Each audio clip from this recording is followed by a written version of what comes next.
God himself and his angels utilize weapons of war. The angel sent to guard the gates of the Garden of Eden was armed with a what?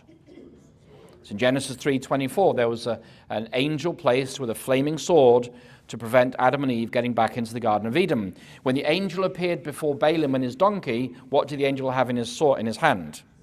He had a sword.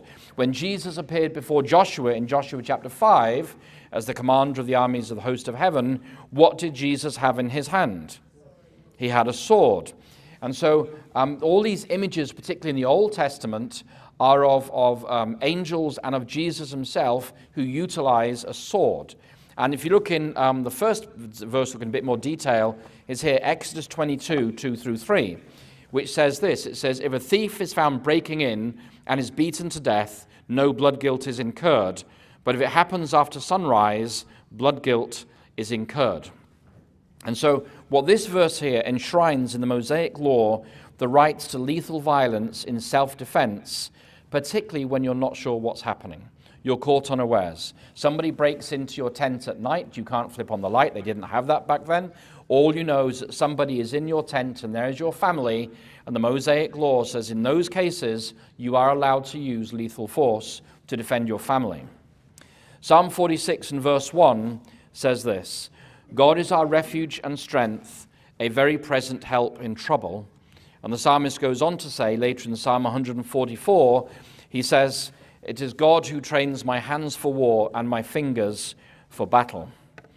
So when David faced Goliath, did he know how to use that sling? Was he a novice or was he an expert handler of the sling? Now, a sling may not sound much to us in 2025, but a sling back in those days was a lethal weapon. And they could take out a guy at over 100 yards, and they could fire 7 or 8 shots a minute. Those things were the rapid-fire, assault weapons of their day.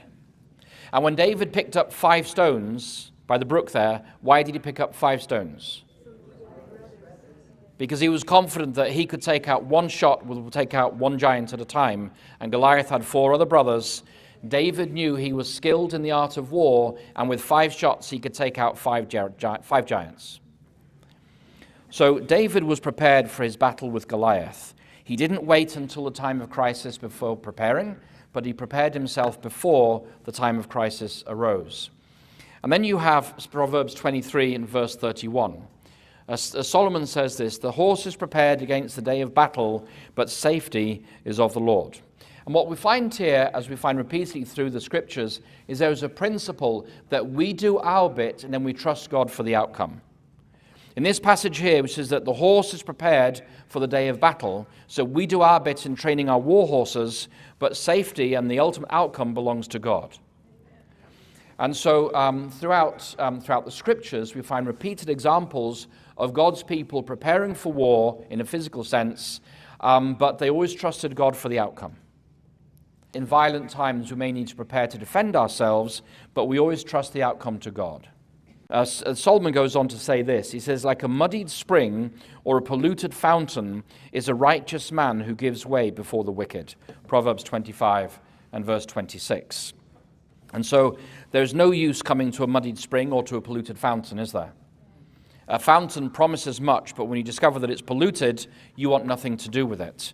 And so Solomon compares a man who gives way before the wicked, that is, a man who does not stand to defend that which is right and true and good and moral in his life. He declares that a man who thinks he's righteous to be essentially a polluted spring, that is, fit for nothing. Then we have a very clear example in Genesis 14 and verse 14. And this is the story of Abraham. And when he heard that his nephew Lot had been taken captive by the northern kings, Abraham set off with his household of trained men. Now the text tells us that Abraham, we'll read it together. It says, when Abraham heard that his nephew had been taken captive, he led forth his trained men, born in his house, 318 of them, and went in pursuit as far as Dan, that is in the far north of Israel. He divided his forces against them by night, he and his servants, and routed them and pursued them to Hobah, north of Damascus. So when Abraham entered the promised land, he wasn't just leading flocks, cattle and sheep and some camels and donkeys and mules.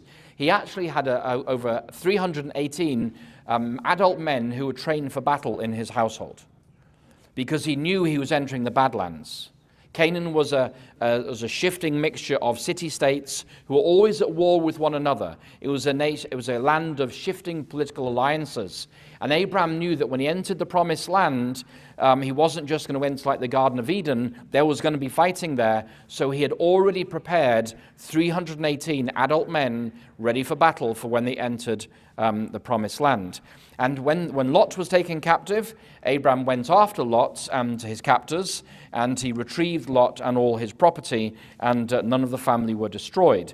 And when Abraham came back from that military adventure with his trained men, he met with Melchizedek, who is a type of Christ himself. And we read that story in Genesis 14:19 through 20, and this is Melchizedek speaking. It says, he blessed him and said, "Blessed be Abram by God Most High, maker of heaven and earth, and blessed be God Most High, who has delivered your enemies into your hand." So was Abraham a pacifist, yes or no? No. He was not a pacifist. And the Melchizedek, who was a type of Christ, he says that, yes, you took physical action, you took military action, but it was God who delivered your enemies into your hand. So once again, we see this principle that we prepare ourselves, but we trust God for the outcome. This was played out in the story of Abraham. Now, Sister White goes on to comment on this particular story, and this is what she says. She says, this is Patriarchs and Prophets, page 134 through 135. She says, seeking, first of all, divine counsel, Abraham prepared for war. From his own encampment, he summoned 318 trained servants, men trained in the fear of God, in the service of their master, and in the practice of arms. The worshipper of Jehovah had not only rendered a great service to the country, but improved himself a man of valor.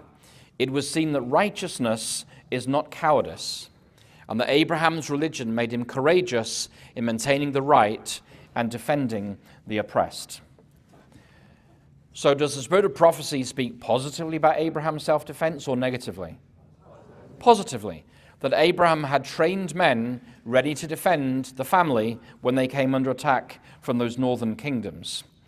It was his heroic act in this event here that gave him the fear of God fell upon the neighboring peoples, not because of what Abraham was preaching. In fact, there's no record of Abraham preaching anything, but it was because Abraham was righteous in his defense of his family. And people saw that you don't mess with Abraham. He has his own, basically his own militia as they've come into the promised land there.